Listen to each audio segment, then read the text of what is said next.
उसके बाद ना आपको आपका सब जो भी टेस्टिंग के बारे में डिफरेंट चीजें हैं वो सब भी हमें इंट्रोडक्शन में मेंशन करना है। जब आप मैं आपको एक स्टैंडर्ड फॉर्मेट दूंगी कि आपको ये कंटेंट ऐड करने हो, फिर आप अपने हिसाब से वहां पे सब स्किल सेट ऐड करो।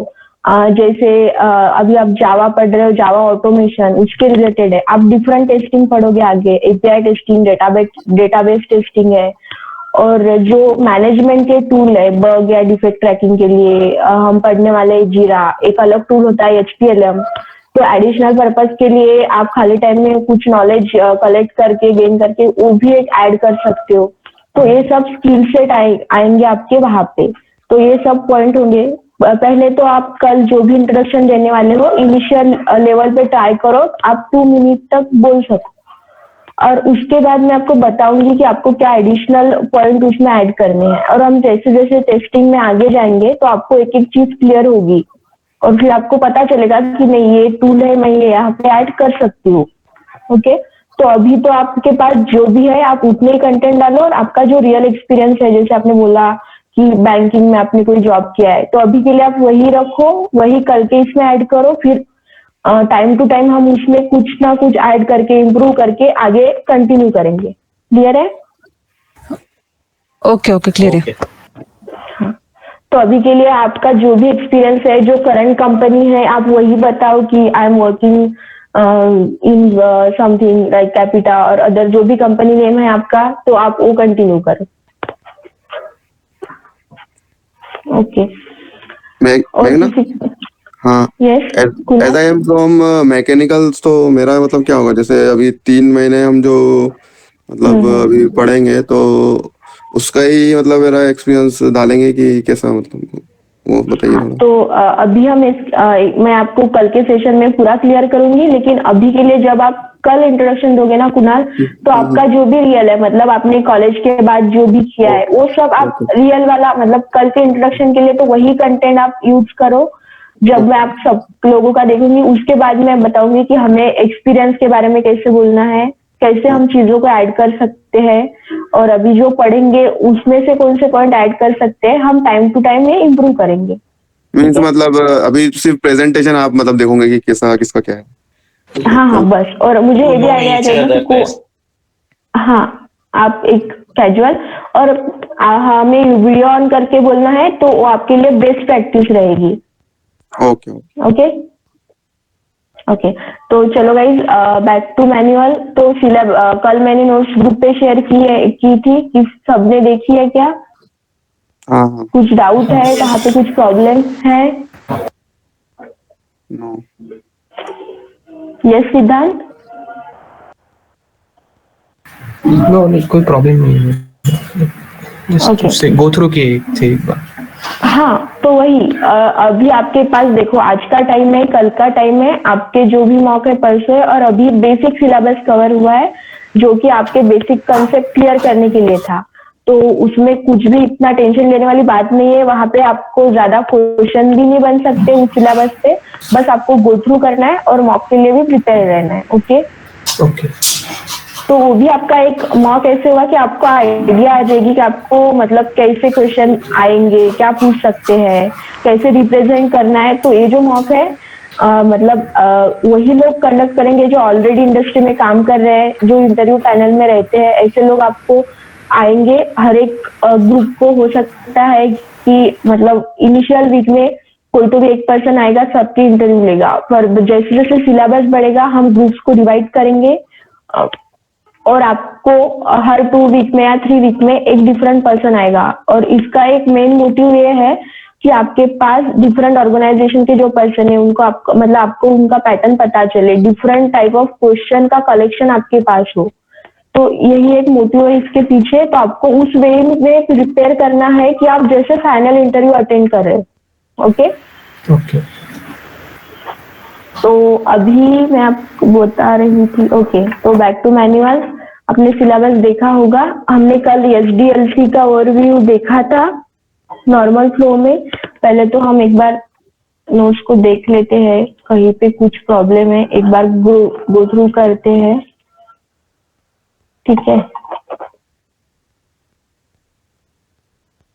देखो अभी मैं आपको बताती हूँ कि कौन से टॉपिक इम्पोर्टेंट है, किस टॉपिक पे क्वेश्चन आ सकता है। अभी जो ये टर्म्स है ये आपको कोई कहीं पे नहीं पूछेगा, सिर्फ डेली यूज में बहुत सारे जब आप मेल टाइप करते हो, किसकी बात सुनते हो, तो ये term IT peoples mostly short में बोलने की कोशिश करते हैं, तो हो सकता है हमें तब समझ में नहीं आया। तो ये सब आपके नॉलेज के लिए है कि आपको कनेक्ट होना चाहिए, या ये कि सामने वाले ने ये वर्ड बोला है तो इस बारे में है। ओके, अभी देखो बहुत सारे लोग ऐसे होंगे कि जिन्होंने फॉर्मल या फिर IT में काम नहीं किया है, तो उनको ईमेल राइटिंग या फिर ईमेल एटिकेट्स कुछ होते हैं उनके बारे में भी पता नहीं है। कुछ शॉर्ट टर्म ईमेल राइटिंग में यूज करते हैं, जैसे कि PFA है या फिर अदर आप ऐसे वर्ड करते हैं। अगर लोगों को हंसना है तो वो लॉल ऐसे टाइप करते हैं, तो चैटिंग के बारे में आपको पता होगा।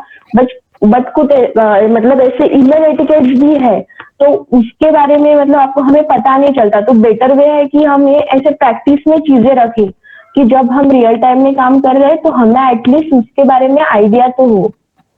ओके, तो जब हम आप काम करोगे तो हो सकता है कि आपको डेली बेसिस पे बहुत सारे ईमेल शेयर करने हो, किसी को कुछ डॉक्यूमेंट शेयर करना है या कुछ अप्रूवल चाहिए या फिर कुछ अदर चीजें हैं। तो इसके लिए जब हम ऐसे शॉर्ट टर्म यूज करते हैं तो एक बेटर प्रैक्टिस है, आप यूज करो। ठीक है, तो ये तो इस पे आपको कोई क्वेश्चन नहीं पूछेगा, ये आपके नॉलेज के लिए। ठीक है, फिर हमें कंपनी ओवरव्यू है, ये टीम के बारे में आपको आइडिया होनी चाहिए, IT एनवायरनमेंट में क्या हो सकता है, कैसी टीम्स रहेगी। उसके बाद जब ये क्वेश्चन आता है तो आपको यहाँ पे फिर प्रोजेक्ट टीम, तो what is your team size, ये क्वेश्चन आप नोट डाउन कर लो, ये क्वेश्चन आपको आ सकता है। ओके, तो वो पूछ सकते हैं, कभी कैजुअल वे में पूछ सकते हैं। तो आपको जरूरी नहीं है 100% सबको आए, लेकिन चांसेस बहुत ज्यादा है कि आपके इंट्रोडक्शन के बाद ये एक नॉर्मल या जनरल क्वेश्चन हो सकता है। उसके बाद हम आते हैं सपोर्ट टीम, ये तो हमारा रोल नहीं है, हमारे नॉलेज के लिए। फिर है सॉफ्टवेयर और SQA। तो सॉफ्टवेयर टेस्टिंग, ऐसे अभी आप टेस्टिंग का इंटरव्यू दे रहे हो तो कोई ऐसे पूछेगा नहीं, ये कॉलेज का वाइवा तो है ही नहीं। अगर फ्रेशर्स को या किसी को आया तो बहुत ही रेयर सिचुएशन में ऐसा क्वेश्चन आ सकता है, बट स्टिल आपको पता होना चाहिए। फिर है SQA, तो SQA है जो मेन फैक्टर है, कंटिन्यूअस प्रोसेस है। तो आपको क्वेश्चन इस पे आ सकता है, व्हाट इज SQA और इस फैक्टर, और नहीं तो फिर अदर वे में पूछ सकते हैं कि which factor including SQA। Okay, तो ये जब आप अभी आपको आपके ग्रुप मिलेंगे, आज 4 लोगों का या 5 लोगों का एक ग्रुप होगा आपका मॉक ग्रुप। तो आपको क्या करना है कि पहले तो व्हाट्सएप पे आपका 4 लोगों का एक अलग से ग्रुप बनाना है, मॉक ग्रुप करके, जहाँ पे आप लोग डिस्कस करेंगे आपके डेली डाउट जो भी है। फिर आपको आपके हिसाब से कोई जॉब वाला होगा, कोई वर्किंग है, नॉन वर्किंग है, ऐसा कुछ भी कॉम्बिनेशन का आपका ग्रुप होगा। मोस्टली हम ट्राई करेंगे कि वर्किंग पीपल का जो ग्रुप हो वो अलग से हो, क्योंकि उनको टाइमिंग मैनेज करना पड़ेगा। तो जब भी आपको आपके आज इवनिंग का ग्रुप मिलेंगे, आप पहले व्हाट्सएप ग्रुप रेडी करोगे, उसके बाद आप अपने लिए एक टाइम डिसाइड करोगे। जैसे आपके क्लास का टाइम है वैसे ही आप अपने हिसाब से टाइम डिसाइड करोगे, इसी टाइम में आप चारों पीपल वहां पे कनेक्ट करोगे थ्रू द गूगल मीट या टीम्स या व्हाटएवर जो आपके लिए कंफर्टेबल है। और वहां पे आपको अभी आपके पास ज्यादा कंटेंट नहीं है डिस्कस करने को, इनिशियल लेवल पे सिलेबस है, तो आप ट्राई करो कि एटलीस्ट आप 1 आवर तो भी कनेक्ट कर सको। और वहां पे आप क्या करोगे कि वहां पे आप जनरल मतलब डिस्कशन स्टार्ट करोगे ना, तो आप ऐसे करो कि पहले 20 मिनट आप सिर्फ ऐसे डिस्कस करो फॉर्मल वे में। आपको इंग्लिश में ही बात करनी है क्योंकि हमें इस प्रैक्टिस ऐसे रखना है कि ऐसा हम कॉन्फिडेंटली कर सकते हैं। पहले तो आप एक दूसरे को अपना इंट्रोडक्शन पूछो, डेली बेस पे वो कवर करो, उसके बाद आप रोज के टॉपिक पे आओ, आज कौन सा सिलेबस कवर हुआ है। नहीं करो सकता है कि आप 4 में से किसी को डाउट हो, उसने क्लास अटेंड किया फिर भी उसको नहीं आई वो चीजें, और जिसको समझ में आई वो चीज एक्सप्लेन करो, और चारों के करंट आप ग्रुप टाइप में क्लियर कर लो। उसके बाद आप देखिए इस टॉपिक पे कितने पॉसिबल नंबर ऑफ क्वेश्चन बन सकते हैं। राइट, मतलब एक पर्सन अलग सोचता है, तो व्यूज के हिसाब से सबको अलग आएगा कि ऐसा भी पूछ सकते हैं क्वेश्चन, इस वे में भी क्वेश्चन बन सकता है। तो वो चारों आप एक दूसरे से क्वेश्चन करो, तो आप ना अपने अपने क्वेश्चन निकालो उस टॉपिक पे और आप सामने वाले को पूछो। तो इससे क्या होगा कि एक टॉपिक पे नंबर ऑफ आपका क्वेश्चन भी बढ़ेगा और आपको चीजों की क्लैरिटी आएगी। इससे ये होगा कि आपसे पर्सनली अलग टाइम भी नहीं देना पड़ेगा, राइट है। तो यही प्रैक्टिस हमें 3 मंथ्स तक फॉलो करनी है गाइड, और ये डेली बेसिस पे होना चाहिए। आपको ऐसे नहीं है कि उस चीज में गैप लेना है 3 मंथ्स तक, हो संडे हो सैटरडे हो आपका क्लास हो नहीं हो तो भी आपको कनेक्ट करना है, और आपको रोज ग्रुप पे प्रेजेंट भी डालनी है। अगर आपका कोई मेंबर एब्सेंट हो तो आप 3 लोगों के ही प्रेजेंट डालोगे, क्योंकि यहाँ पे ट्रैकिंग मतलब डेली रिकॉर्ड ट्रैक होगा कि कौन अटेंड कर रहा है। Am I right guys? Yes, Yeah. या तो आप समझ में कि आपको फॉलो कैसे करना है, तो आप ये आज से ही स्टार्ट कर दो। अगर नाइट शिफ्ट है तो आप उसके हिसाब से टाइम एडजस्ट करो, या फिर अपने कंफर्ट के हिसाब से टाइम मैनेज करो, कोई प्रॉब्लम नहीं है। अगर आप कंफर्टेबल रात को 10 बजे आप कर सकते हो तो आप तभी कनेक्ट करो। और ऐसा नहीं है कि मैं इसको ज्यादा नहीं तो मैं इसके साथ कैसे करूँ। सकता है कि किसी ग्रुप में कुछ लड़के और लड़के आए एक दूसरे को नहीं आने, आपको आना है कि नेक्स्ट मंथ तक इस जगह आप लोग साथ में हो, तो एक दूसरे को लेके चलना, साथ में लेके को बहुत अच्छे से जावा आता है। लोग जावा कंसेप्ट पीपल को सो, और जरूरी है कि आप 4 लोगों तो ही लिमिटेड रहो। हो सकता है आपको लगे कि ग्रुप में ऐसा बने आपको बेटर समझ सकते हैं, आप उसके साथ पर्सनली कनेक्ट करो और अपना क्लियर करो डाउट, ठीक है। चलो फिर यहाँ पे क्वेश्चन बन सकता है what is SQA and its factor. Note down कर लो आप लोग। 2 क्वेश्चन हो गए, what is your team size, what is SQA and factor. फिर नेक्स्ट क्वेश्चन यहाँ पे अगर हम बात करें तो प्राइवेसी पर सब अलग चीज पे ऐसे कुछ पूछेंगे। सिर्फ आपको 4 point add 5 point. Yes Megha, your voice is cutting out. It's not Okay. clear. Yeah. Breaking. Voice breaking. Okay, अभी क्लियर है? Yes, Right? it's better. It's better. You can continue. We will let you know if it is cutting again.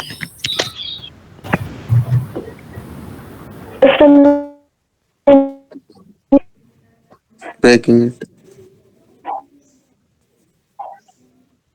Oh, I'm not getting. Same here. You are not audible only, no?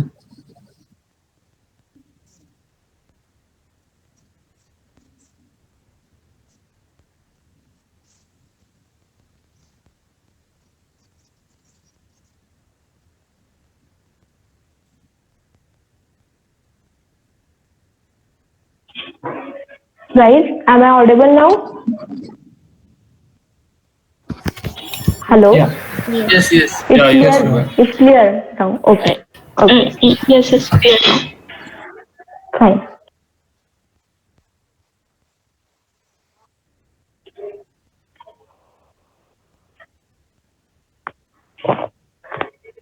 तो यहाँ पे factor important है, बस इसमें कुछ ज्यादा तो है नहीं।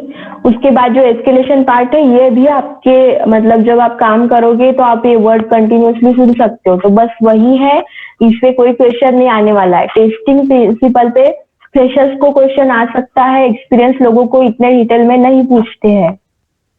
ओके, तो आपको पता होनी चाहिए कि 7 प्रिंसिपल्स कौन से हैं, बस। मेघना, यस, वो जो प्रिंसिपल्स थे उसमें 1-2 पॉइंट्स कुछ समझ नहीं आया कर, जैसे पैराडॉक्स और लास्ट वाला absence of errors is a fallacy, okay context dependent, मतलब बस ऊपर से एक बार बस ओवरव्यू दे दो आप। मेघना डिफेक्ट्स चले। देना। Yes, can you repeat yourself? Defect clusters together सबका ओवरव्यू देना है। अच्छा ठीक है, हम एक बार देख लेते हैं। तो गाइस फर्स्टली तो है हमारा testing shows in presence of defect. तो हम जब भी टेस्टिंग परफॉर्म करते हैं तो टेस्टिंग का पहला रूल या प्रिंसिपल ये है कि मतलब हम जो भी मॉड्यूल या प्रोडक्ट टेस्ट कर रहे हैं ना, उस पे गाइस डिफेक्ट जो है वो प्रेजेंट होने चाहिए, राइट। मतलब हमें ऐसे सिनेरियो में उस चीज के बारे में, उस मॉड्यूल के बारे में सोचना है, मतलब नंबर ऑफ पॉसिबल सिनेरियो कि हम वहां से डिफेक्ट निकाल सके, राइट। जैसे हमने फ्लिपकार्ट या कोई भी एग्जांपल लिया है, अगर हम फ्लिपकार्ट का ही फॉलो करेंगे क्योंकि हम डेली बेसिस पे वो यूज करते हैं।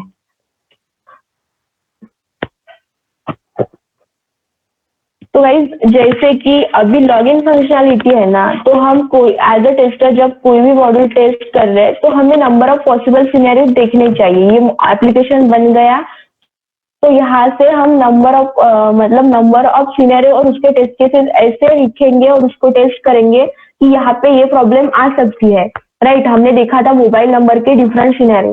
तो जब हम इन्होंने एक क्राइटेरिया दिया है कि हम mobile number as a user name रख सकते हैं, तो हमें वो हर पॉसिबल वे में चेक करना होगा कि यस, अगर किसी कस्टमर ने 10 की जगह 11 डिजिट दिए तो वहां पे एरर आती है या फिर एप्लीकेशन एक्सेप्ट कर रहा है। हो सकता है किसी ने 0 दिया हो या डैश दिया हो, कुछ भी, तो वो एक्सेप्ट कर रहा है, मतलब एरर आ रही। तो यहाँ पे हमने एक पॉसिबल सिनेरियो को चेक किया, राइट। तो ऐसे कुछ भी हो सकता है, कोई कुछ भी एक्शन ले सकता है। तो हमारा मेन मोटिव क्या है ना टेस्टिंग में कि हम नंबर ऑफ बग वहां पे फाइंड करें, मतलब वहां पे होने चाहिए और निकालने चाहिए हमें।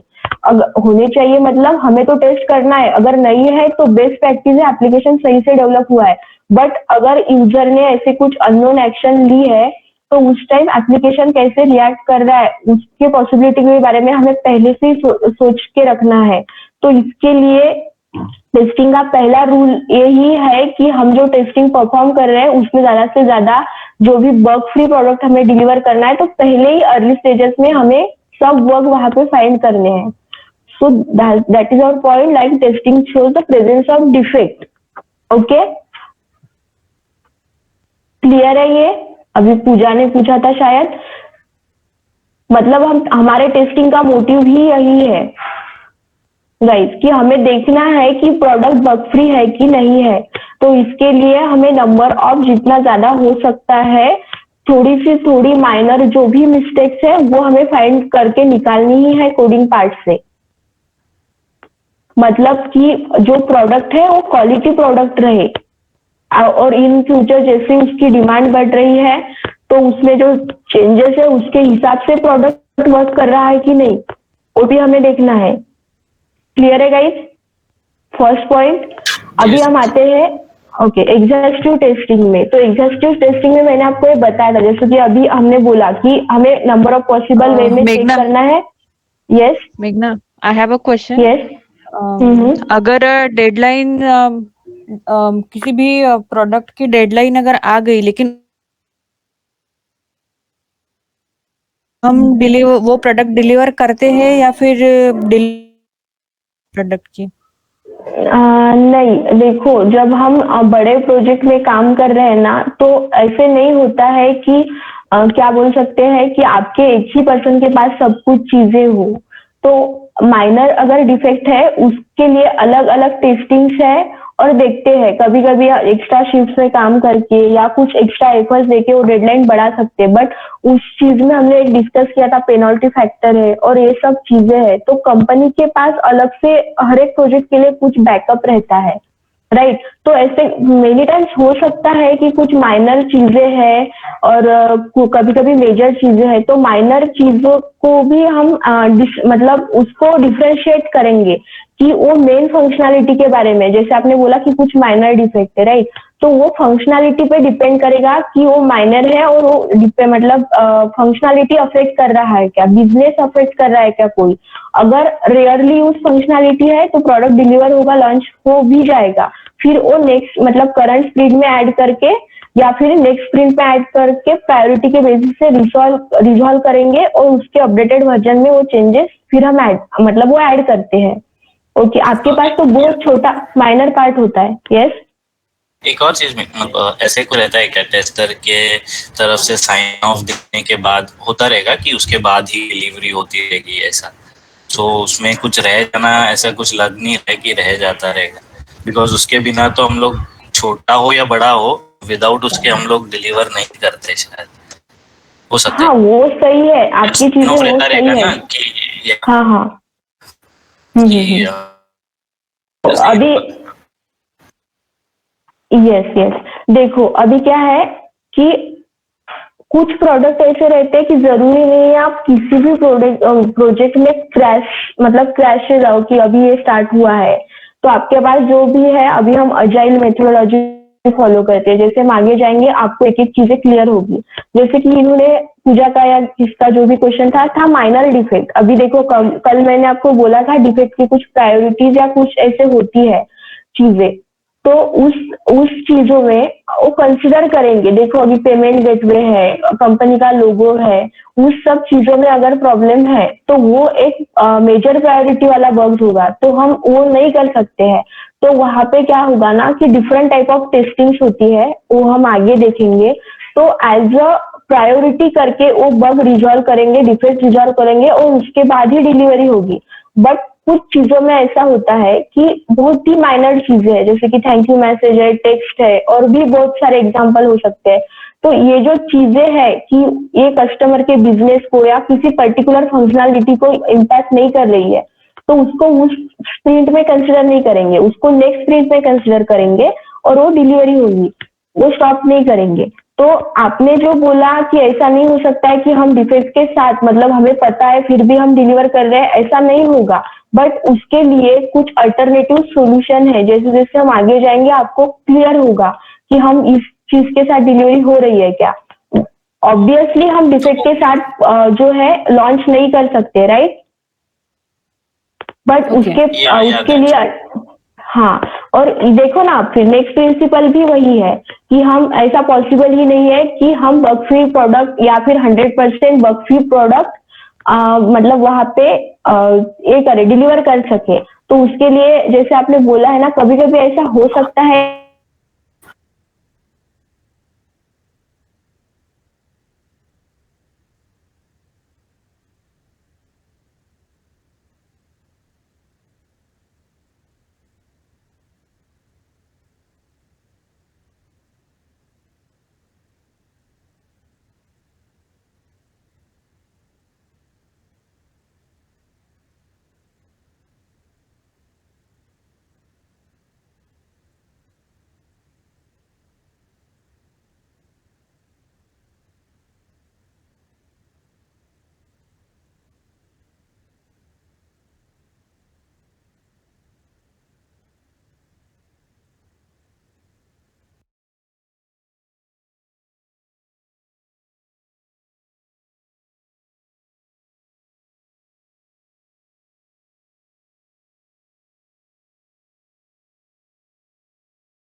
जो है मतलब ऑलवेज एक बेटर प्रैक्टिस हो सकती है।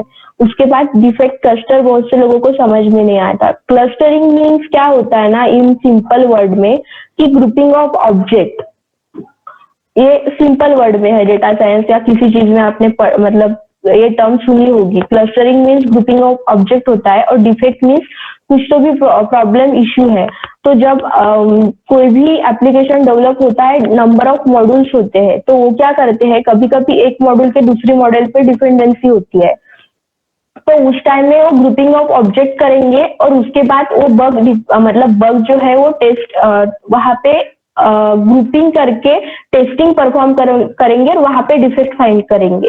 इससे क्या होता है, थोड़ा टाइम सेव होता है। जैसे कि देखो अभी 3 मॉड्यूल है आपका, पेमेंट हम देखेंगे, बैलेंस का मॉड्यूल है, तो वहां पे 3 डिफरेंट स्टेजेस होंगी आपके डिफरेंट फंक्शनैलिटीज की।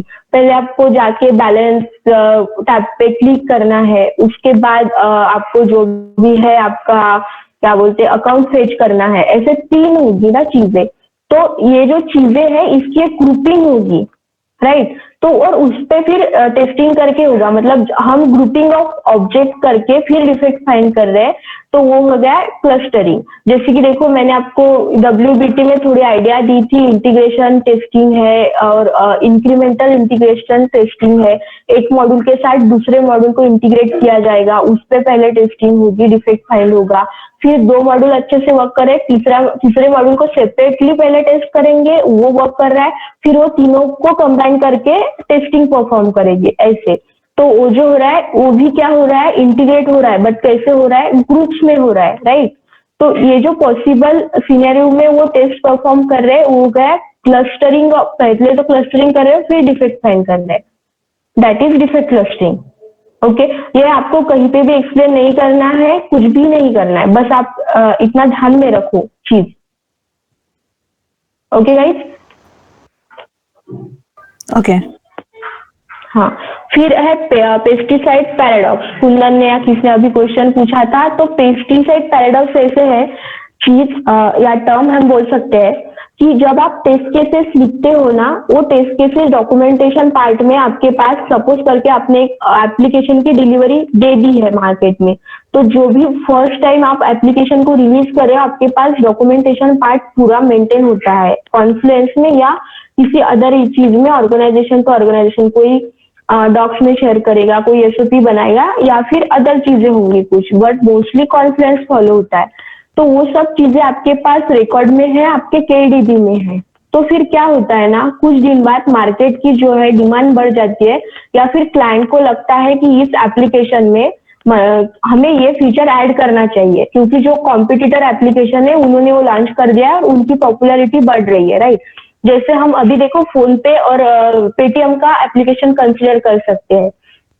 पहले पेटीएम हम लोग ज्यादा यूज करते थे, बट पेटीएम में एक टर्म थी KYC, तो KYC कंपलसरी एक था कि KYC के बिना हम पेटीएम यूज नहीं कर सकते थे। फिर कुछ दिन बाद फोन पे आया था और फोन पे की पॉपुलैरिटी थोड़ी ज्यादा हो गई पेटीएम से, क्योंकि वहां पे कोई नहीं है, सिंपल यूज टू है और वहां पे KYC की कोई भी कंपल्शन नहीं है, पहले भी नहीं था। तो ऐसे हो गया, फिर पेटीएम को लगा कि हमारी पॉपुलैरिटी थोड़ी तो भी कम हो रही है या फिर एप्लीकेशन की कॉम्प्लेक्सिटी ज्यादा है। फिर उन्होंने जो KYC का वहां पे जो भी प्रोविजन था वो हटा दिया। अभी आप पेटीएम विदाउट KYC भी यूज कर सकते हो, राइट। तो जब पेटीएम में ये चेंज आया तो ये उन्होंने कैसे इम्प्लीमेंट किया कि उन्होंने देखा कॉम्पिटिटर एप्लीकेशन में ये जो है कॉम्प्लेक्सिटी नहीं है, उसकी वजह से उसकी पॉपुलैरिटी जो है बढ़ रही है, राइट। तो ये जो चीजें होती है एप्लीकेशन में, ऐसे चेंजेस आते हैं कि जो कंपनी उस सॉफ्टवेयर के लिए सर्विस प्रोवाइड करनी है उनके पास न्यू रिक्वायरमेंट आ जाती है कि यस ये फीचर हमें हटाना है या फिर ये फीचर हमें ऐड करना है, राइट। तो उस टाइम पे क्या होगा, पहला वर्जन तो रिलीज हो गया, ठीक है, फिर सेकेंड वर्जन के लिए कंपनी के पास रिक्वायरमेंट गई, तो उस टाइम वो टेस्टर्स, वो डेवलपर्स क्या करेंगे, उनका पहले का ही डेटा उठाएंगे, कोड देखेंगे और देखेंगे कि उसमें क्या चेंज कर सकते हैं, क्या इम्प्लीमेंट कर सकते हैं, ठीक है। न्यू फीचर उन्होंने ऐड कर दिया, इंटीग्रेशन हो गया, फिर वो कर रहे हैं टेस्टिंग परफॉर्म। तो वो क्या करेंगे, previously write test scenario test cases है वो पहले एग्जीक्यूट करेंगे और कुछ न्यू फीचर ऐड है उसमें कुछ सिर्फ उस फीचर के लिए ऐड करेंगे। तो उस टाइम पे क्या हो गया ना कि वो पुरानी ही चीजें मतलब फिर एक बार टेस्ट कर रहे हैं और वही test scenario number of time use कर रहे हैं। तो उस चीज में जो है बग फाइंड होने की पॉसिबिलिटी जो है कम हो जाती है, डिक्रीज हो जाती है। तो वहां पे कंसेप्ट आता है पेस्टिसाइड पैराडॉक्स, मतलब हम रिपीटेटिवली वही टेस्ट केस यूज कर रहे हैं तो हमारी पॉसिबिलिटी ऑफ बग फाइंडिंग की जो भी है वो डिक्रीज होती है। तो उस टाइम पे जरूरत पड़ती है कि हम कुछ नए सिनेरियो कंसिडर करें, नए से टेस्ट केसेस लिखें। तो वो कंसेप्ट है पेस्टिसाइड पैराडॉक्स का। मतलब हम जिसे पीटे टेस्ट केस वही यूज नहीं कर रहे, कुछ तो भी न्यू हमें सिनेरियो वहां पे ऐड करने पड़ेंगे। ओके मतलब यहाँ पे हम ऐसे डिफाइन कर सकते हैं कि if we are executing the same set of test cases again and again over particular time, then this kind of testing will not able to find more number of defects. ऐसे हम उसको एक general वे में भी समझ सकते हैं। Okay सिर्फ आप इतना ध्यान में रखो कि वही के वही टेस्ट केसेस रिपीटेटिवली एग्जीक्यूट करने से बग्स फाइंड करने की जो भी पॉसिबिलिटी है वो डिक्रीज हो जाती है। वही पेस्टिसाइड पैराडॉक्स का जो है कंसेप्ट है। क्लियर है जिन्होंने क्वेश्चन पूछा था, कुंदन, कुणाल, जो भी है? हाँ ओके तो अभी हम आ जाते हैं कॉन्टेक्स्ट डिपेंडेंट पे। तो कॉन्टेक्स्ट डिपेंडेंट एक टर्म रिलेटेड है प्रोजेक्ट के डोमेन के साथ, जैसे banking domain, finance domain, health care domain है, कुछ फाइनेंस डोमेन होंगे। तो इसके रिलेटेड जो है तो उस प्रोजेक्ट की नीड, फीचर्स जो है वो चेंज होंगे गाइस। तो इसलिए ये कंसेप्ट है कि कॉन्टेक्स्ट डिपेंडेंट क्या होगा कि जब हम फाइनेंस या ऐसे किसी प्रोजेक्ट में बारे में बात कर रहे हैं तो उनको मार्केट के व्यू से बात करनी पड़ेगी। जब हम मतलब हेल्थ केयर डोमेन पे काम कर रहे हैं तो हमें फार्मेसी और इतर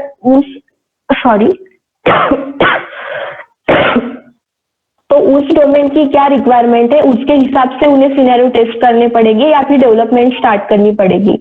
तो जो भी हम टेस्टिंग परफॉर्म करते हैं वो कॉन्टेक्स्ट डिपेंड होनी चाहिए, मतलब उस डोमेन का नॉलेज हमारे पास सही से होना चाहिए और इम्प्लीमेंट होनी चाहिए चीजें। अभी आते हैं absence of error policy. Absence of error policy ये चीज है कि आप टेस्टिंग परफॉर्म कर रहे हो, सब सिनेरियो आपने सही से कर दिए, रिक्वायरमेंट भी सही से ले ली, रिक्वायरमेंट के हिसाब से आपने सब फॉलो करके टेस्टिंग परफॉर्म कर ली, बट आपको बाद में पता चल रहा है कि there is some miscommunication between BA and stakeholders, और उसकी वजह से क्या हो गया कि आपने डेवलप तो सब कर दिया बट प्रॉब्लम रिक्वायरमेंट में ही है, और फिर आपको पता चल रहा है कि एप्लीकेशन लॉन्च होगा तो ये एंड यूजर से यूज ही नहीं होने वाला है, इम्प्रैक्टिकल चीज है। तो उस टाइम पे आपके जो भी एफर्ट्स है, टाइम है, सब वेस्ट है। ऐसा होता नहीं, हमने कल परसों भी डिस्कस किया था, ये बहुत ही वर्स्ट केस है।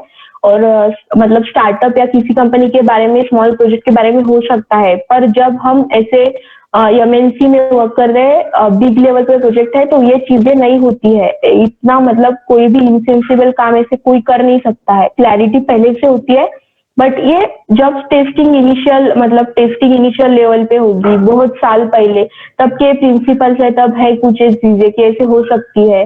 तो बस इसके लिए आपको एक कंसेप्ट ध्यान में रखना है, ऐसा होता नहीं है, रेयर केस है, वर्स्ट केस है।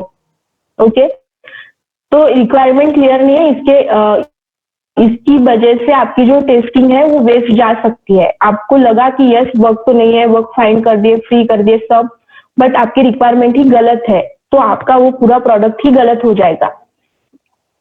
क्लियर है अभी सब पॉइंट? Okay Yes, Megha.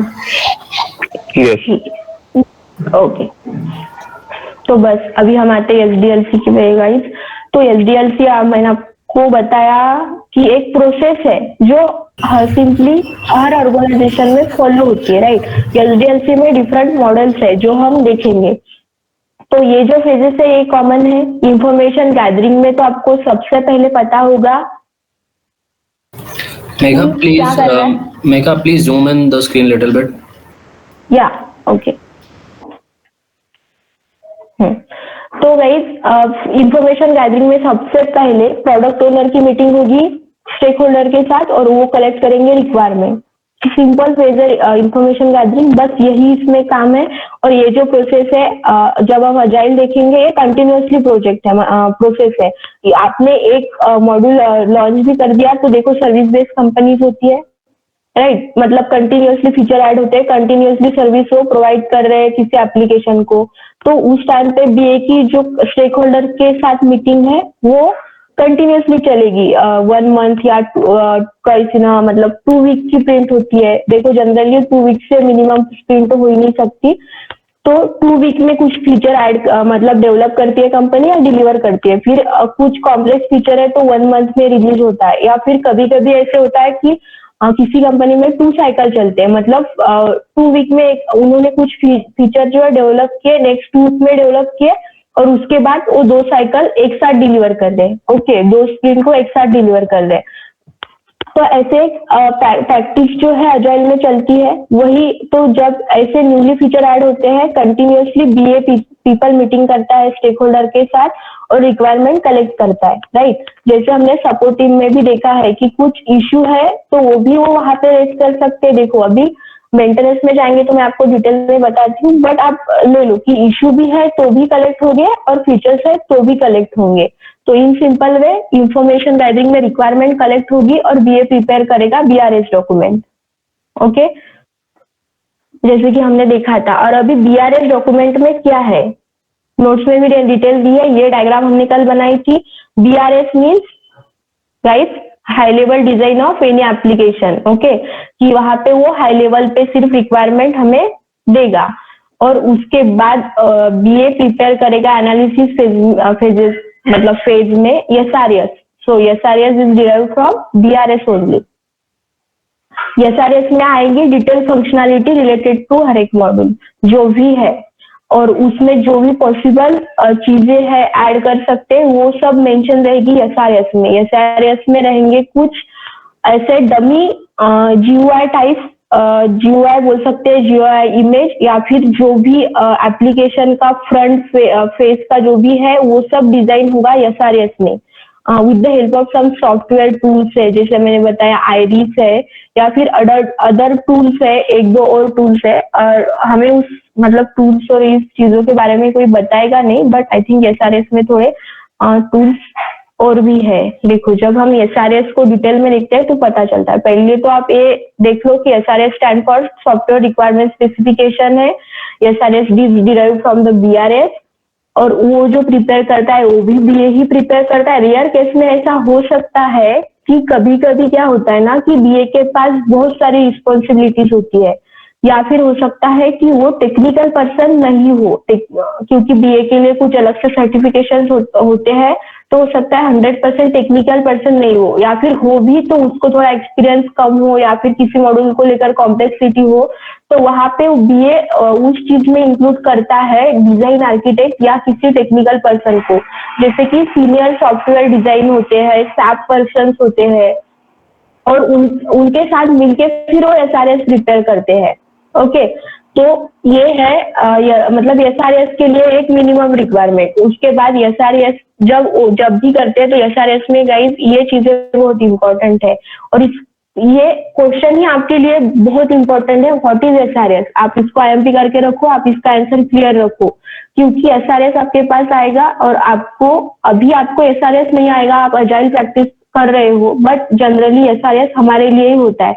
हमारे पास अभी डायरेक्टली नहीं आएगा, क्योंकि अजाइल में क्या होता है ना कि यूजर स्टोरी डिवाइड होती है और यूजर स्टोरी में ही चीजें अटैच होती है, तो वो भी एक फॉर्म ऑफ एसआरएस ही है। ओके, बट अभी के लिए आप कंसिडर करो कि हम बेसिक से जा रहे हैं ना, तो एसआरएस हमारे पास ही आने वाला है। ओके, तो एसआरएस में ये 4 चीजें हैं: functional requirement, functional flow diagram, use cases और स्नैपशॉट।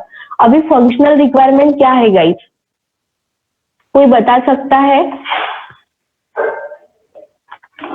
थोड़ी हमने डिस्कस कल परसों किया था, आपको थोड़ी बहुत आइडिया आई होंगी। रिक्वायरमेंट बेसिक एसआरएस ही है ना, जो फंक्शन फॉर एग्जांपल फोन पे अगर है तो फोन पे लॉगिन के मतलब जो इन डेप्थ उसके डिटेल्स है वो फंक्शन रिक्वायरमेंट में आएगा। Maybe login, log out, हर एक फंक्शन के बारे में इंफॉर्मेशन। यस राइट, मतलब जैसे हमने देखा बीआरएस में क्या है, डिफरेंट मॉड्यूल्स है, मतलब एक चीज पे इतने पेजेस है या इतने मॉड्यूल्स है। ओके, अभी ये डायग्राम नहीं है शायद, बट जब हम फंक्शनल रिक्वायरमेंट के बारे में बात करेंगे तो कंसिडर होगा एक पर्टिकुलर कोई भी मॉड्यूल, ये मॉड्यूल, और इस चीज में जो भी डिफरेंट फील्ड्स है ये होगा आपका एक फंक्शन, और उस एक फंक्शंस की होंगे आपके different scenario, number of possible scenario. Okay, तो यहाँ पे आपका ईमेल, पासवर्ड, लॉगिन पेज और ये जो भी है ऑप्शंस, ये सब एक सेपरेट फंक्शन है और इसका एक सेपरेट फ्लो है। दैट इज क्या है, वो आपकी फंक्शनल रिक्वायरमेंट है। तो इतना इन डिटेल जो है एसआरएस में ये चीजें मेंशन रहती है, फंक्शनल रिक्वायरमेंट। फिर आता है functional flow diagram. Functional flow में क्या होता है ना कि आप मतलब उस वर्डिंग से ही आपका मीनिंग आपको समझ में आएगा। देखो मैनुअल का एक फीचर है कि आप जैसे आपको कोई भी मतलब ऐसे प्रेशर लेने की या ज्यादा सोचने की जरूरत नहीं, जैसे आप कुछ पढ़ोगे आप रिलेट कर पाओगे। यस, फंक्शन रिक्वायरमेंट में सिर्फ बेसिक रहेगा ना हमारे पास? हाँ बेसिक रहेगा। यस, मतलब देखो इसके बारे में ये सब टेंशन है डेवलपर का, वो हर चीज के बारे में सोचेगा। आपके पास क्या आएगा देखो ना, मतलब सब आपको बेसिक मॉड्यूल के बारे में बेसिक इंफॉर्मेशन रहेंगी ना उसमें? हाँ बेसिक इंफॉर्मेशन रहेगी जो भी है। और डेवलप होके आपके पास टेस्टिंग के लिए आएगा ना तो आपको सब रिटर्न में मिल जाएगा। अगर आप मैनुअल टेस्टर जा रहे हो ना, बस आपको छोटी बच्चे की तरह कॉपी पेस्ट करके चीजें परफॉर्म करनी है। मैनुअल टेस्टिंग में कुछ भी इतना ज्यादा नहीं है। मतलब most of the companies documentation part जो है ना वो लोग ही प्रिपेयर करते हैं, सीनियर्स है, कुछ डेवलपमेंट वाले पीपल है, वो डॉक्यूमेंटेशन प्रिपेयर करके आपको देंगे। मतलब आपके पास इतनी स्टेप होंगी कि लॉगिन पेज अभी है तो एंटर यूर नेम, ओके, तो उसके बाद आपको नेम एंटर करना है और पासवर्ड एंटर करना है। नेम और पासवर्ड भी वहां पे दिया होगा, टेस्ट डेटा जिसको बोलते हैं वो दिया होगा, आपको एंटर करना है, क्लिक करना है। अगर लॉगिन हो गया तो आपको क्या लिखना है, वो टेस्ट केस आपकी पास हो गई, ओके। और अगर वो नहीं हो रहा है इसका मतलब वहां पे कोडिंग में या फिर फंक्शनलिटी में प्रॉब्लम है, तो आप उसको करोगे फेल मार्क, उसका करोगे आप स्नैप और वो करोगे आप एक पीडीएफ या वर्ड डॉक्यूमेंट में अटैच। ऐसी वर्ड डॉक्यूमेंट आपको बनाना है और वो आपको सेंड करना है। और कभी कभी अगर मेजर इश्यू है तो आप जीरा में उसके लिए करोगे टिकट, जिसको हम बोलेंगे बग रेज करना, डिफेक्ट रेज करना, और उसमें वो स्नैप अटैच करेंगे, उसमें आप वो लिखोगे कि प्रॉब्लम कहाँ पे है। इतनी सिंपल चीज मैनुअल में है। Okay okay, thank you. हाँ तो वही है फंक्शन। फिर हम बात कर रहे थे फंक्शनल फ्लो डायग्राम की। फंक्शनल फ्लो डायग्राम में यही है कि कौन से चीज रिलेटेड है। देखो अभी आपको कोई भी चीज यहाँ से लेनी है तो पहले तो यहाँ पे आपको रिक्वायरमेंट ये रहेगी कि पहले आपको लॉगिन करना है, एंटर होना है, बाद में आपको मतलब आप होम पेज देख सकते हो, राइट। मतलब देखो अभी यहाँ से ये सब चीजें आप देख पा रहे हो, रजिस्टर्ड पर्सन नहीं हो फिर भी हम यहाँ पे इतने सारे ऑप्शन देख पा रहे हैं, राइट। फिर हम अगर गए जैसे कि यहाँ पे पर्टिकुलर, तो अगर आपको अभी ये चीज कार्ट में ऐड करनी है या फिर आपको लेनी है ये चीज, फिर यहाँ पे एक कंडीशन आएगी। देखो पब्लिक एक्सेस से अभी देख पा रहे हैं, लेकिन जब मुझे ये चीज बाय करनी है तो ये कार्ट में ऐड करनी पड़ेगी। और जब पेमेंट कर रहे हैं तो यहाँ पे लॉगिन का ऑप्शन कुछ तो भी वो पूछेगा, राइट, कंपल्शन है। तो ये क्या होगा, एक जनरल फ्लो हो गया एप्लीकेशन का कि हमें बाय करनी है चीजें तो पहले लॉगिन करना पड़ेगा, राइट। तो ये जो है फंक्शन टू फंक्शन, मतलब हमें चीज बाय करनी है लेकिन बाय डिपेंड किस पे है, पहले लॉगिन करना पड़ेगा, राइट। लॉगिन के बाद तो हमें वो चीज सिलेक्ट करनी पड़ेगी। तो ये जो जनरलाइज वे है that is our functional flow, okay. फिर है हमारी यूज केसेस। अभी गाइस यूज केसेस में क्या आएगा, किसी को आइडिया है? आपने नोट्स अगर थोड़ी गो थ्रू करेगी होगी तो आपको थोड़ी बहुत आइडिया आएंगी होगी यूज केसेस। तो यूज केसेस, ठीक है हम कंटिन्यू करते हैं। यूज केसेस है मतलब है गाइस सिंगल रिक्वायरमेंट, ओके। तो बेसिकली सिंगल रिक्वायरमेंट अब क्या हो सकती है, अभी हमने डिस्कस किया, राइट। तो सिंगल रिक्वायरमेंट मतलब सिंगल यहाँ पे जो ये आपको दिख रहा है ये एक फील्ड है शूज की, ठीक है। तो इसके लिए ही डिफरेंट कोडिंग है और इसके पर भी डिफरेंट टेस्टिंग है। जैसे यहाँ पे क्या होगा कि अगर मैं एक चीज को क्लिक कर रही हूँ, ये ओपन हो गई न्यू टैब में, राइट। तो जब आप टेस्टिंग परफॉर्म कर रहे हो ना तो आपके पास पहले से ये कुछ तो भी कंडीशंस रहेगी कि यस इस पे क्लिक किया तो इन्होंने यहाँ पे जनरलाइज रिक्वायरमेंट क्या रखी होगी, पहले तो ये न्यू टैब में ओपन होना चाहिए, राइट। अभी न्यू टैब में ओपन होने के बाद यहाँ पे उन्होंने एक रिक्वायरमेंट ऐसी रखी होगी कि ये यहाँ पे दो ऑप्शन शो होने चाहिए। अगर मैं ऐड टू कार्ट करे बटन क्लिक होना चाहिए, बाय नाउ पे गई तो वहाँ पे डिफरेंट ऑप्शंस होने चाहिए कि उसके साथ देखो आता है कि बाय टू तो उसके साथ एक फ्री होता है, आपको ऐड करना है नहीं करना है वो डिफरेंट बात है।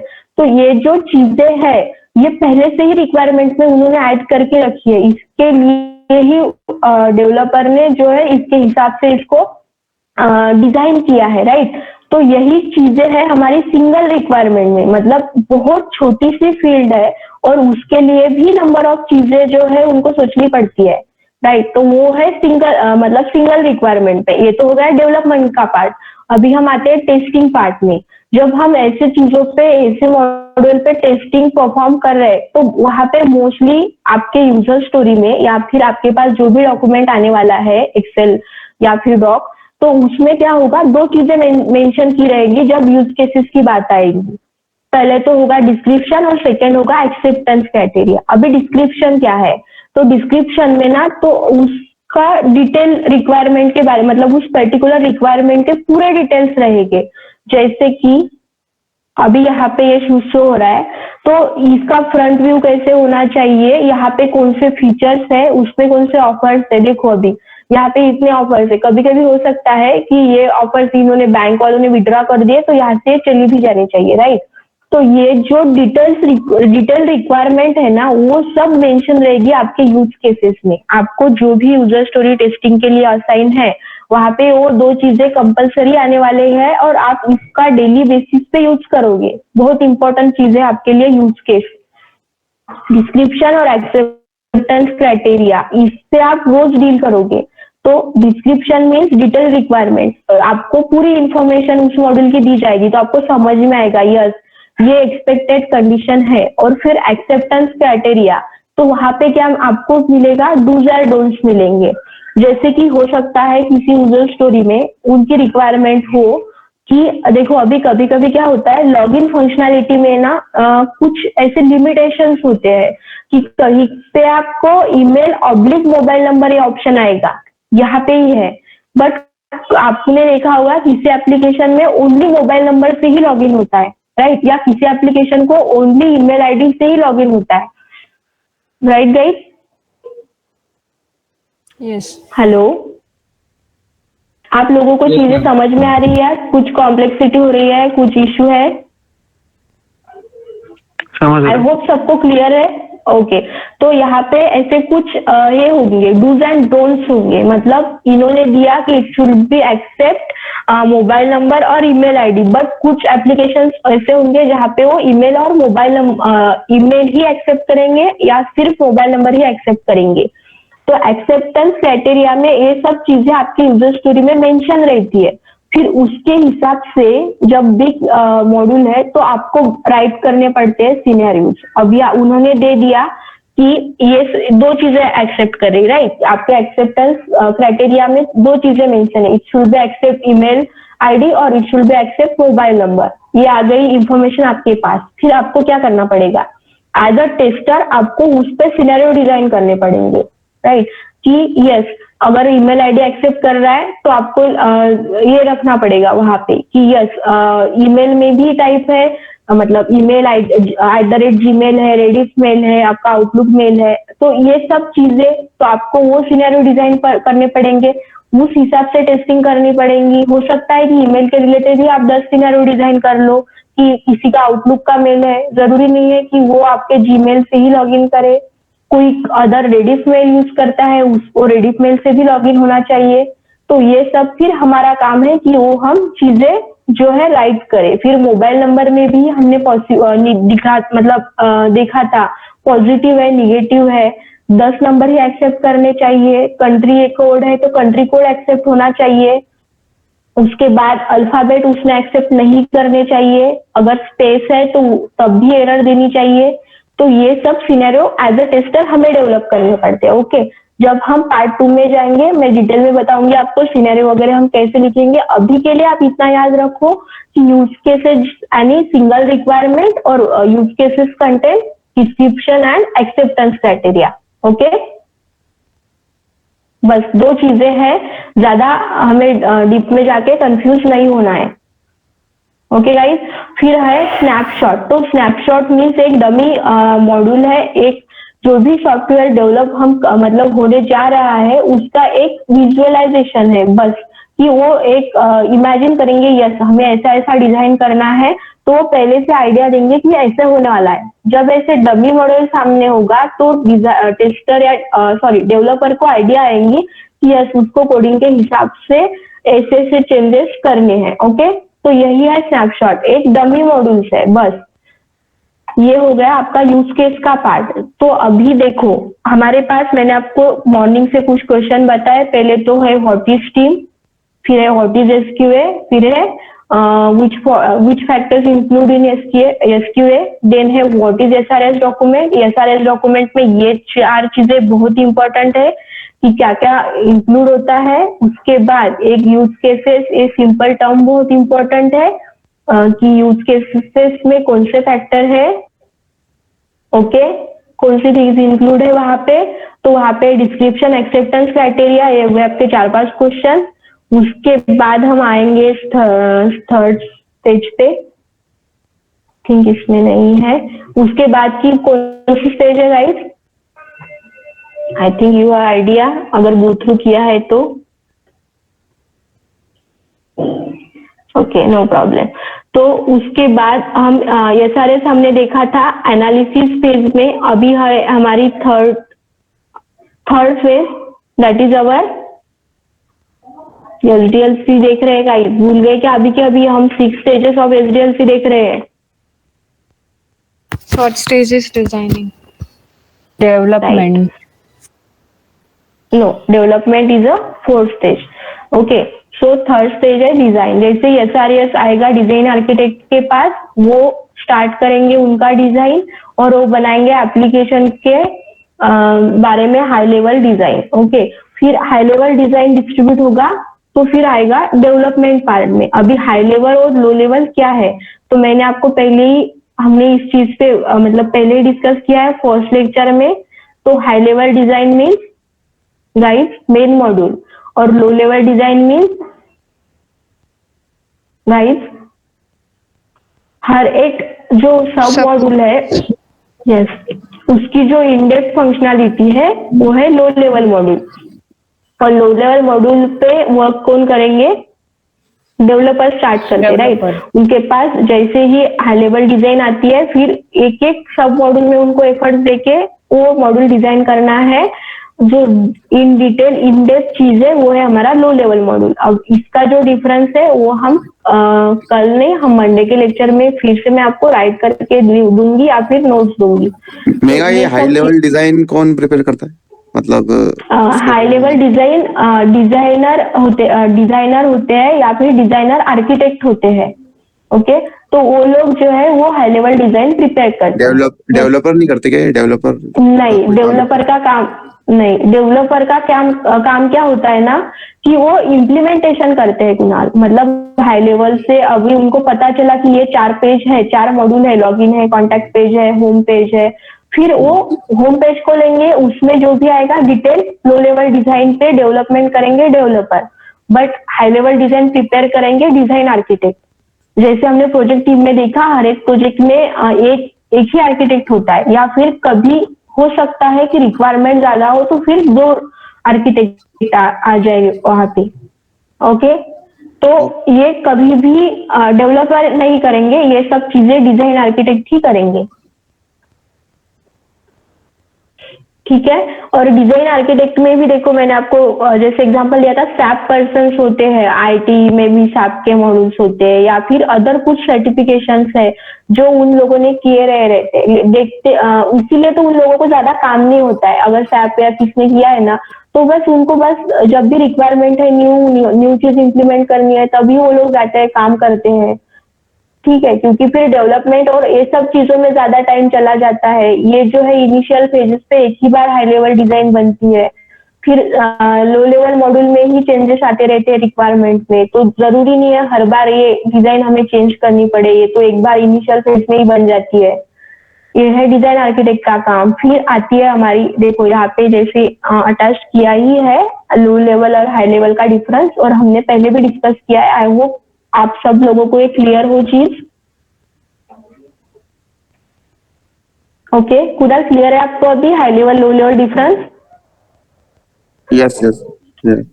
ओके, कुछ अदर पीपल है जो बात ही नहीं करते शायद। आदित्य आपको क्लियर है सब?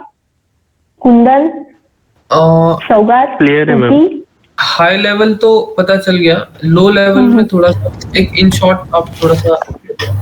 ओके ओके आदित्य, तो लो लेवल में क्या है कि देखो यहाँ पे हाई लेवल डिजाइन में एक पेटीएम एप्लीकेशन है और ये सब मॉड्यूल्स है। देखो रिचार्ज है, रेंट पे है, इलेक्ट्रिसिटी बिल है, रिचार्ज बिल है। तो ये हो गया हाई लेवल आपका ओवरव्यू किसी भी एप्लीकेशन के लिए। ऐसा ही रहेगा, ये है पेटीएम के लिए, ठीक है।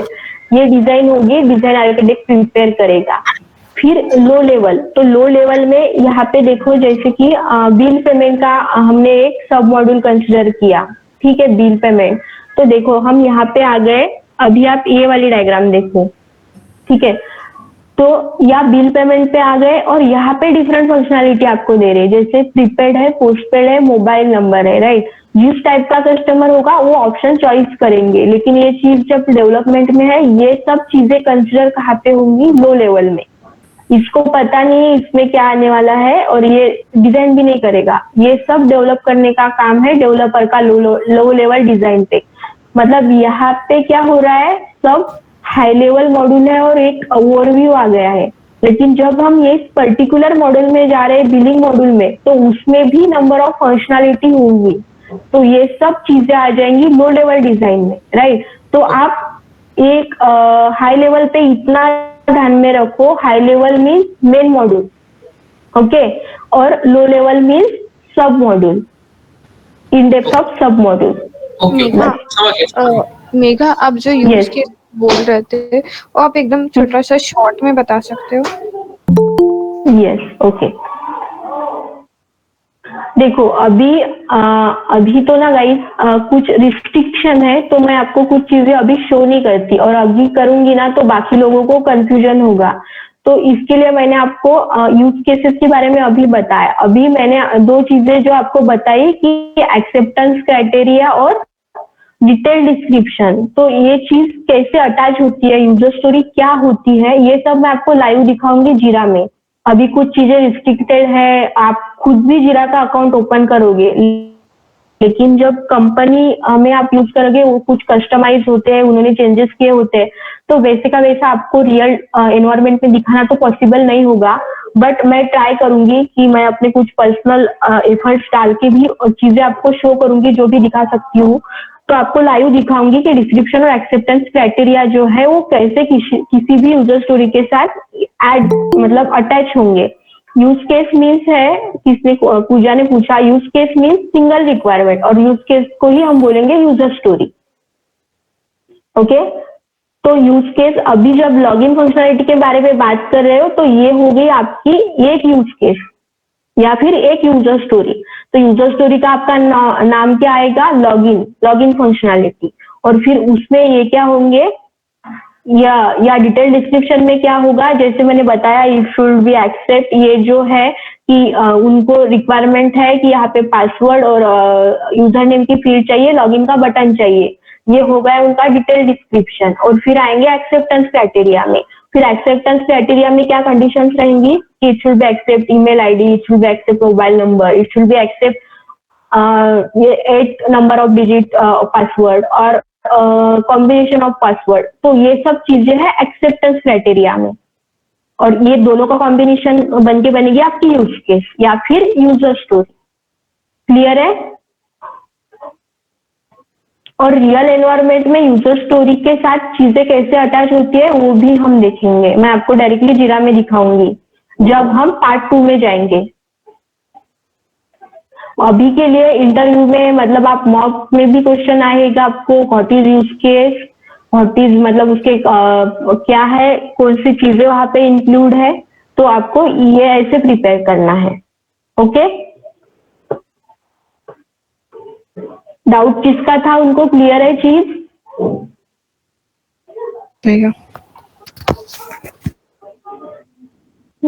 ओके, ठीक है। तो अभी हम आते हैं डेवलपमेंट पार्ट पे। तो डेवलपमेंट में गाइस बस आप इतना ध्यान में रखो कि हाई लेवल डिजाइन को लो लेवल डिजाइन में कन्वर्ट किया जाएगा और डेवलपमेंट होगी। ओके, और फिर डेवलपमेंट में दो चीजें आती हैं, मतलब वंस डेवलपमेंट इज कंप्लीट फिर स्टार्ट होगा आपका इंटीग्रेशन टेस्टिंग, यूनिट टेस्टिंग, वो परफॉर्म करेंगे डेवलपर्स। ओके, तो ये ही फेज है कोडिंग, और कोडिंग फेज में इतने ही फैक्टर्स है, इस पे आपको कुछ भी कोई ज्यादा क्वेश्चन नहीं पूछेगा। फिर आते हैं टेस्टिंग फेज में। तो टेस्टिंग की डेफिनेशन सबको पता है। टेस्टिंग में हम क्या कर रहे हैं, number of scenario, number of test cases ऐसे कर रहे हैं कि प्रोडक्ट जो है वो बग फ्री हो। अभी देखो आप कंटिन्यूसली बग फ्री प्रोडक्ट या फिर correctness, completeness, functions, quality product, ये वर्ड कंटिन्यूसली सुनोगे तो यही है सब टेस्टिंग में। ठीक है, तो रोज के रोज आपको यही सुनना पड़ेगा। सिर्फ आपको क्या है, कुछ फॉर्मेट चेंज होंगे, कुछ वे चेंज होंगे। जैसे कि हम एक नॉर्मल एसडीएलसी प्रोसेस आज देख रहे हैं, मंडे को हम स्टार्ट करेंगे फिश मॉडल, वाटरफॉल मॉडल, उसके बाद हम जाएंगे अजाइल पे, और उसके पहले हम देखेंगे वी मॉडल। ये सब 4 मॉडल हमें देखने हैं। इसमें के 3 जो मॉडल से पहले वो आउटडेटेड है, और अजाइल जो है वो रिसेंटली प्रैक्टिस में है, आप भी अजाइल पे वर्क करोगे। तो ये सब चीजें हैं, हमें इंटरव्यू पॉइंट ऑफ व्यू से उसको लेना है। आपको सिर्फ अजाइल रियल प्रैक्टिस करनी है, बाकी 3 मॉडल आपके नॉलेज के लिए, उस पर एक दूसरा क्वेश्चन आ सकता है रेयर केस में। ठीक है, तो उसी वे में हमें लेना है। तो टेस्टिंग में जब हम टेस्टिंग परफॉर्म कर रहे हैं, टेस्टिंग की एक अलग से लाइफ साइकिल है, वो भी पार्ट 2 का है। तो वहां पे क्या होगा ना कि स्टेप वही रहेंगी, सिर्फ चेंज होगा फॉर्मेट। जैसे ही देखो यहाँ पे 6 स्टेजेस है, हर एक मॉड्यूल में 6 स्टेजेस है, बट क्या हो गया, इम्प्लीमेंटेशन वे उसका चेंज होगा।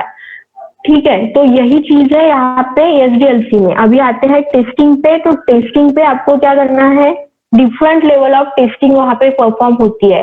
जैसे देखो कोई भी मॉड्यूल जब सबसे पहले आता है तो उस पे परफॉर्म होती है स्मोक या सैनिटी टेस्टिंग। मतलब टेस्टिंग में सबसे पहले उसका बिहेवियर चेक किया जाता है। जैसे जब आपके पास फ्लिपकार्ट आएगा तो पहले तो टेस्टर क्या चेक करेंगे ना, इसकी हाई लेवल पे टेस्टिंग करेंगे। आपके पास टेस्टिंग डेटा होगा, आप लॉगिन करके देखोगे एक क्रेडेंशियल के साथ, फिर आप देखोगे कि यस एप्लीकेशन में आप एबल हो लॉगिन करने के लिए। फिर आपने एंटर कर दिया होम पेजेस पे, तो आपने क्या चेक किया वहां पे, एप्लीकेशन की स्टेबिलिटी चेक की, राइट। मतलब अगर आप लॉगिन करके एप्लीकेशन के इनसाइड में जा पा रहे हो, इसका मतलब एप्लीकेशन जो है स्टेबल है। फिर वहां पे आती है एक्सेप्टेंस टेस्टिंग। अगर एप्लीकेशन स्टेबल है तो फिर टेस्टर्स क्या करते हैं, उस बिल्ड को या एप्लीकेशन को एक्सेप्ट फर्दर टेस्टिंग के लिए पहले। और जो ये लॉगिन करके एंटर करके बता रहा है उसको बोलते हैं सैनिटी या स्मोक टेस्टिंग, और ये सब होता है हाई लेवल पे। तभी आपने ये नहीं देखा कि ठीक है ये मोबाइल नंबर 10 डिजिट 11 डिजिट कर रहा है क्या एक्सेप्ट, ये तो पॉसिबल वे हो गए, वो तो आप बाद में टेस्ट करोगे। सबसे पहले आप स्टेबिलिटी चेक करके मॉड्यूल को एक्सेप्ट करना है या नहीं करना है वो डिसाइड करोगे। और आपको एज अ टेस्टर ये राइट है कि आपको लग रहा है यस एप्लीकेशन स्टेबल नहीं है, तो आप कोई भी टेस्टिंग करने से पहले बिल्ड को रिजेक्ट कर सकते हो कि यस एप्लीकेशन का जो भी फीचर है स्टेबल नहीं है और मुझे आगे की टेस्टिंग के लिए पॉसिबिलिटी नहीं लगती, तो आप वहीं पे फर्स्ट लेवल पे वो एप्लीकेशन रिजेक्ट कर सकते हो, राइट। तो ये जो है टेस्टिंग की पहली फेज है कि आप सबसे पहले स्टेबिलिटी चेक करके मॉड्यूल को एक्सेप्ट करना है या नहीं करना है वो डिसाइड करोगे। ओके गाइस, तो ये है टेस्टिंग। और टेस्टिंग की जो फेजेस है वो हम आगे देखेंगे, अभी से नहीं देखते हैं क्योंकि वो फ्लो में नहीं है, ठीक है। तो आप डिफरेंट टाइप ऑफ टेस्टिंग जो है यहाँ पे परफॉर्म करोगे। क्लियर है चीज टेस्टिंग, या फिर कुछ भी आपके मतलब बाउंसर जा रहा है, कुछ हेवी हो रहा है, आप बता दो, किसी कुछ भी डाउट है।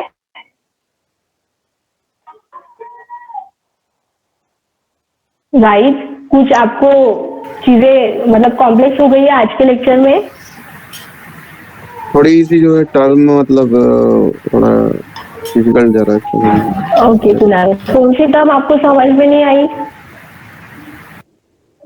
एक आप बता दो, मैं रिपीट कर दूंगी। सारी है लेकिन मतलब जैसे अभी मैं न्यू हाँ मैं थोड़ा मतलब नया हूँ तो इसमें थोड़ा मुझे ओके आप सिर्फ अभी के लिए आपने अगर नोट्स देखी होंगी तो आप क्या जो भी टॉपिक है ना उसको एक एसडीएलसी तक पढ़ लो।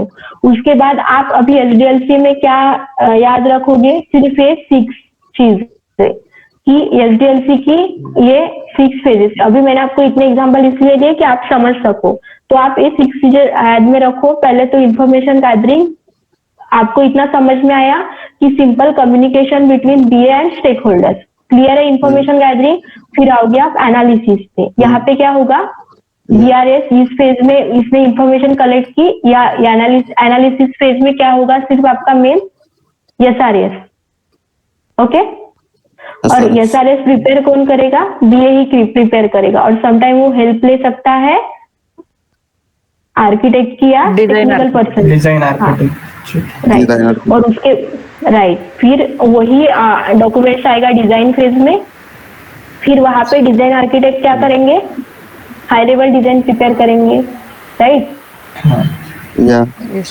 हाँ, फिर हाई लेवल डिजाइन जैसे ही प्रिपेयर होंगी वो डिस्ट्रीब्यूट होगा कोडर्स के पास, डेवलपमेंट फेज में आ जाएंगी। फिर उसी हाई लेवल डिजाइन को वो क्या करेंगे, लो लेवल डिजाइन, हाँ लो लेवल डिजाइन में, राइट।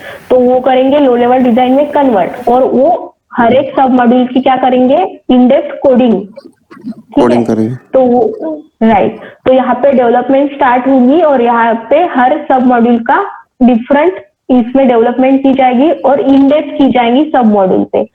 इन शॉर्ट यहाँ पे वो लो लेवल डिजाइन पे ही डेवलपमेंट कर रहे हैं, राइट।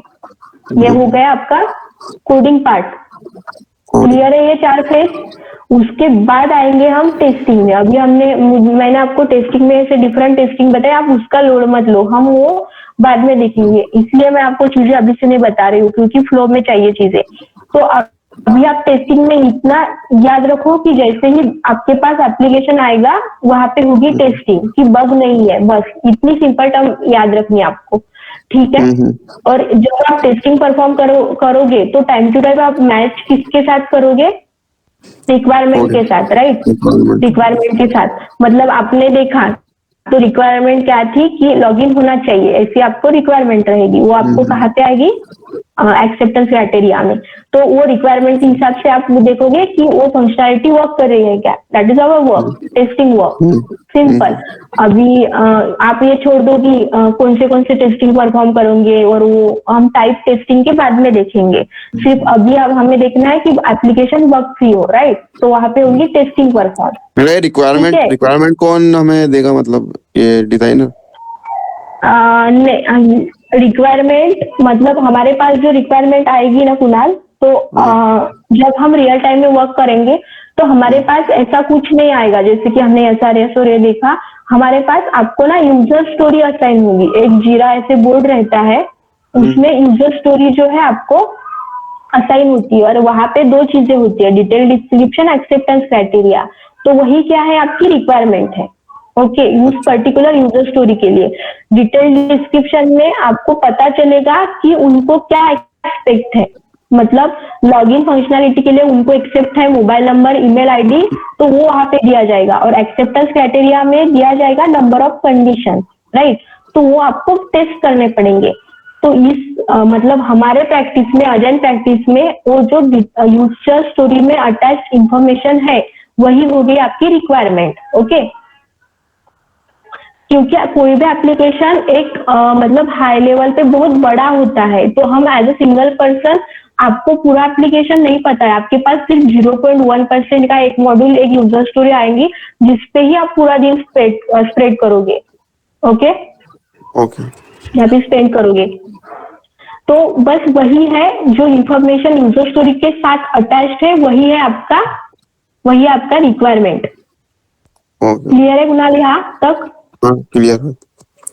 ओके, तो ये हो गया आपके टेस्टिंग का काम। और आप अभी से लोड मत लो कि यूजर स्टोरी ये जो आपको कुछ चीजें हेवी लगती है, तो अभी वो नहीं है, हम आगे चल के सब लाइव देखेंगे कि यूजर स्टोरी कैसे दिखती है, कैसे अटैच होता है। और यूजर स्टोरी में जैसे डिफरेंट स्नैप भी अटैच करते हैं कभी कभी, आपको इजी जाए, आपको आइडिया है इसलिए, तो वो इतना सिंपल मतलब सिंपल वे में हमारे पास आता है, उसमें कुछ भी ऐसे नहीं है। और जब हम मैनुअल टेस्टिंग परफॉर्म कर रहे हैं तब तो कोई लोड नहीं है, और जब ऑटोमेशन भी कर रहे हैं तो उसके लिए भी आपके पास पहले से ही इंफॉर्मेशन रहती है, आपको सिर्फ उस पार्ट पे कोडिंग करनी पड़ती है। Okay okay sure. मतलब ऑटोमेशन के लिए भी पहले मैनुअल टेस्ट ही डिजाइन होते हैं, फिर मैनुअल को ही कंसिडर कर मतलब कन्वर्ट करते हैं ऑटोमेशन कोड में।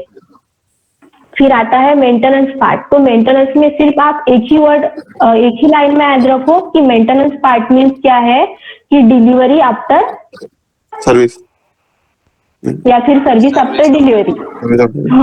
एग्जैक्टली, तो सर्विस आफ्टर डिलीवरी है। तो इसमें भी दो चीजें हैं, टेक्निकल नॉन टेक्निकल। जैसे देखो हमने वो टेलीकॉम का देखा था चीज, तो एंड यूजर है तो वो हमारे इसमें नहीं आएगा, जैसे कि मैं आपको बताऊंगी अभी। आई थिंक टाइम भी ज्यादा हो गया है, ठीक है एक चीज देख लेते हैं। देखो तो सपोज करो एक है, यहाँ पे हम देख रहे हैं ये है एंड यूजर। ओके, तो आप जो भी है आप यूज कर रहे हो ओडा या फिर जियो का सिम, ये हो गया एंड यूजर। अभी आपको जो भी प्रॉब्लम है आप कॉल करते हो कस्टमर केयर या उन लोगों को, राइट। तो इन लोगों के पास इनका कुछ तो भी सॉफ्टवेयर है, जैसे ही आप आपका नाम बताते हो वो डेटाबेस से फेच करते हैं, राइट। तो ये है सपोज कर लो कस्टमर केयर, ठीक है, और इनके पास खुद तो भी उनका सॉफ्टवेयर है। और ये है कंपनी जिन्होंने ये सॉफ्टवेयर डेवलप करके उनको दिया है। सपोज यहाँ पे एक एमएनसी कंपनी, और इन्होंने क्या किया है ना कि ये सॉफ्टवेयर इनको दिया है, तो फिर ये कंपनी क्या कर रही है, ठीक है, ये होनी चाहिए था मुझे, ठीक है, आप वो कंसिडर करो एटलीस्ट कि ये इनको सर्विस प्रोवाइड कर रही है। तो यहाँ पे देखो एज ए एमएनसी, ये एमएनसी के पास ये प्रोजेक्ट है, इन्होंने सॉफ्टवेयर डेवलप करके कस्टमर केयर को दिया है, उनको सर्विस प्रोवाइड कर रहे हैं। तो एमएनसी और ये एंड यूजर, इनका कुछ भी रिलेशन है क्या? नहीं है ना, कि है, राइट। ये दोनों एक दूसरे से डायरेक्टली कांटेक्ट कर रहे हैं क्या, एंड यूजर और एमएनसी कंपनी जिन्होंने ये सॉफ्टवेयर डेवलप किया है? नहीं, इसके लिए तो ये थर्ड पार्टी है ना, राइट। तो यह कंपनी का जो भी कम्युनिकेशन होगा वो किनके साथ होगा? कस्टमर केयर का जो भी कंपनी है, जो भी है। इस केस में एमएनसी आप कंसिडर करो, ये हमारा बीए है, प्रोडक्ट ओनर है, और ये कस्टमर केयर जो है ये हमारे क्लाइंट है, स्टेक होल्डर्स है, राइट। तो कम्युनिकेशन इनके इसमें होगा, बट कस्टमर केयर जो भी है और ये स्टेक होल्डर जो भी रिक्वायरमेंट इनको देंगे, ये किस हिसाब पे देंगे? जहां से इनको इधर से रिक्वायरमेंट आएगी, जो रिस्पॉन्स एंड यूजर का होगा, राइट। तो यहाँ पे दो चीजें मैं आपको ये बता रही हूँ कि टेक्निकल नॉन टेक्निकल सपोर्ट क्या होता है। देखो आप एंड यूजर हो, आपको ओडा और जियो में जो भी प्रॉब्लम है, किसी को मैसेज आ रहा है, किसी को कॉल आ रहा है, जो भी है, आप लोग क्या करते हो ना, कस्टमर केयर और इनको कॉल करते हो, राइट। तो वो क्या हो गया ना गाइज, आपका एक नॉन टेक्निकल सपोर्ट हो गया। जैसे हम बोलते हैं वो कॉलिंग में काम कर रही है, मेरा नॉन टेक्निकल जॉब है, वॉइस कॉलिंग है, जो भी है। तो ऐसे जो जनरलाइज क्वेरीज है उसके लिए आप कस्टमर केयर को मतलब कॉल कर रहे हो और रिजॉल्व कर रहे हो, ये हो गया आपका एक नॉन टेक्निकल सपोर्ट जो कि ये कंपनी आपको प्रोवाइड कर रही है। ओके, और अभी देखो कि कंपनी ने देखा है कि किस एरिया में या फिर कुछ नंबर ऑफ लिस्ट लोगों के लिए इनके सॉफ्टवेयर में कुछ तो भी गड़बड़ है, डेटाबेस फेच नहीं हो रहा है, या फिर कुछ ऐसा हो गया कि मिसमैच है, या कोई भी टेक्निकल इश्यू है। तो उस टाइम में ये लोग मतलब है क्या इनके पास इतनी कैपेबिलिटी कि वो खुद से सॉल्व करे? वो क्वेरी कहाँ पे रेज करेंगे? जहां से उन्होंने वो सॉफ्टवेयर बना के लिया है, राइट। Yes right. हाँ, तो वो सब यहाँ पे करेंगे, इनके साथ कंट्रीब्यूट करेंगे, इनके पास क्वेरीज रेज करेंगे। उस केस में इस क्लाइंट का और एमएनसी कंपनी का मतलब प्रोडक्ट ओनर और स्टेक होल्डर का जो भी कम्युनिकेशन होगा वो हो गया टेक्निकल कम्युनिकेशन। और जब एमएनसी उनकी जो भी क्वेरीज है कंसिडर करेंगी और उनको सपोर्ट प्रोवाइड करेंगी, राइट। तो वो हो गया टेक्निकल सपोर्ट का पार्ट, वो है हमारे प्रोजेक्ट का पार्ट, मेंटेनेंस पार्ट। मतलब हमने डिलीवरी तो सॉफ्टवेयर की दे रही है, बट कंटिन्यूअसली भी हम उनको सर्विस प्रोवाइड कर रहे हैं। मतलब जरूरी नहीं है हर बार इशू के लिए ही क्लाइंट रेस करो। कुछ दिनों के बाद उनको जैसे आया कि देखो उनके पास कुछ ड्रॉप डाउन होगा एक फॉर्म पे जहाँ पे वो क्वेरीज रेस कर रहे हैं, तो हो सकता है कि ड्रॉप डाउन देखो 2 होते हैं। मतलब कभी कभी क्या होता है ना कि आपके पास नंबर ऑफ ऐसी लिस्ट रहती है और आप वहां से सिलेक्ट करते हो, बट कभी कभी वहां पे ऑप्शन रहता है कि आप सर्च कर दो। जैसे कि आपका सर्कल है, देखो अभी हम गोवा महाराष्ट्र सर्कल में रहते हैं, तो कभी कभी आपको दिखेगा ऑप्शन पहले से ही प्रेजेंट है। कभी कभी आप क्या करोगे, इंस्टेड ऑफ स्क्रॉल डाउन आप डायरेक्टली सर्च करोगे। तो जस्ट कंसिडर करो कि पहले वहां पे सर्चिंग का ऑप्शन था ही नहीं, डायरेक्टली सिर्फ ड्रॉप डाउन था। फिर इनको लगा कि हमें फ्लेक्सिबिलिटी चाहिए कि हम इतना ड्रॉप डाउन में सर्च करने की बजाय डायरेक्टली सर्च कर सके कि महाराष्ट्र गोवा सर्कल ऐड करेंगे या फिर सर्च की टैब ऐड करेंगे। फिर वो रिक्वायरमेंट देंगे एमएनसी को, राइट। फिर एमएनसी वो इम्प्लीमेंट करेंगी। तो यहाँ पे वो क्या कर रहे हैं, इनको टेक्निकल सपोर्ट दे रहे हैं ना, तो ये चीजें भी वहीं पे आ जाएंगी, राइट, टेक्निकल सपोर्ट में गाइस। तो ये है एक डिफरेंस है टेक्निकल सपोर्ट और नॉन टेक्निकल सपोर्ट का। समझ में आया? डाउट नहीं का। सो ये जो अगर कुछ नया कुछ रिक्वायरमेंट आता है तो ये एनहांसमेंट सपोर्ट के पास जाएगा या बीए के पास जाएगा? नहीं, ये जो चीजें हैं ये बीए के पास जाएंगी, राइट। क्योंकि हाँ कुछ इश्यूज रहेगा तो सपोर्ट के पास टिकट वगैरह रेज होती है। हाँ, तो वो टिकट जो होते हैं ना, तो वो प्रोजेक्ट में नंबर ऑफ पीपल्स होते हैं उनके टिकट आएंगे। जैसे देखो आपने बताया था आप कॉग्निजेंट पे वर्क करते हो और आप टिकट सॉल्व करते हो, तो प्रोजेक्ट में जो भी लोग है ना वो उनके रिलेटेड क्वेरीज होती है और वो हम रिजॉल्व करते हैं। लेकिन जब हम वो सॉफ्टवेयर के बारे में कोई भी डाउट के बारे में बात करते हैं, वो सब एनहांसमेंट की रिक्वायरमेंट आएगी बीए के पास। ओके, ठीक है। तो ये बस यही तक पार्ट है गाइस। ये सब आपको क्लियर है, फ्लो क्लियर है। इसमें बहुत सारे और भी वेरिएशन आएंगे, बट वो हमें मतलब क्या बोल सकते हैं हम कि हम स्टेप टू स्टेप जाएंगे। अभी से सब हेवी होगा। ओके ओके, क्लियर है गाइस? आज का पार्ट इतना ही था। मतलब आज के लिए सिलेबस में हमारा क्लास भी लेंदी हो गया आज। आप एक बार गो थ्रू करो। कल हमारा एक मतलब क्लास है, इंट्रोडक्शन डिस्कस करते हैं। उसके बाद अगर आज तक के सिलेबस में आपको कोई प्रॉब्लम है तो वो आप पूछो, और आपको संडे के मॉक के लिए रेडी रहना है। जावा और manual both point of view से आपको कॉम्बिनेशन ऑफ क्वेश्चंस आएंगे वहां पे।